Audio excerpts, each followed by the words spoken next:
In less than a month, we will be celebrating our Independence Day, July the 4th, 1776.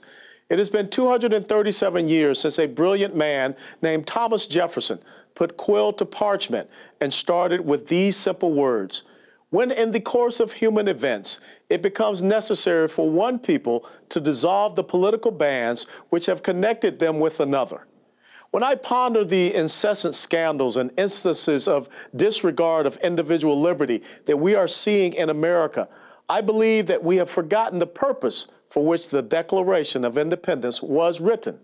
The laws of nature dictated that we are endowed by our Creator with certain unalienable rights: life, liberty, and the pursuit of happiness. The Declaration of Independence therefore established the preeminence of the individual and their relationship with God, the Creator, who bestowed these blessings or rights upon each and every one. And we fought a civil war to bring that truth to realization for all. However, it is in these words that to secure these rights, governments are instituted among men, deriving their just powers from the consent of the governed. Now, there are those who seem to believe that winning an election gives one enough consent or a mandate for their agenda, regardless if that agenda is not in keeping with the fundamentals of America as a constitutional republic.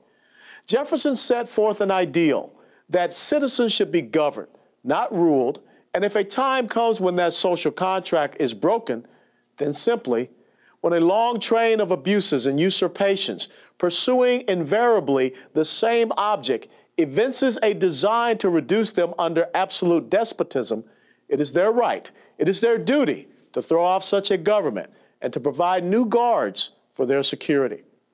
The Declaration of Independence was the expression of the right of the people to petition the government for redress of grievances, and that ended up being one of our First Amendment rights. However, it was quite perplexing last week to watch Democrat Congressman Jim McDermott from Washington intimate to 6 Americans at the Ways and Means Committee hearing that seemingly they did not have that right. If you didn't come in and ask for this tax break, you would have never had a question asked of you. You could go out there and say anything you want in the world. And I get the feeling that many of you and my Republican colleagues just don't believe, or you believe you should be free from political targeting, but that you should be free from any scrutiny at all. The Declaration of Independence very much so resembles the state of our union today. It is my belief that more and more Americans are losing trust and confidence in the federal government. Consider the arrogance of IRS official Lois Lerner to make a statement, plead the Fifth, and then simply depart the hearing room off to a taxpayer-funded leave of absence. Or how about former IRS Chairman Douglas Shulman, who, when asked if he could remember some of the 157 instances of his being at the White House, responded with, Easter egg hunt. Having to once again endure Attorney General Eric Holder stating he knows nothing about targeting members of the press, and by the way, don't forget Operation Fast and Furious, only for us to find out later that he signed off on an affidavit for such. But then we were told he really did not mean it. Being told by former House Speaker Nancy Pelosi that we have to pass a bill in order to know what is in it.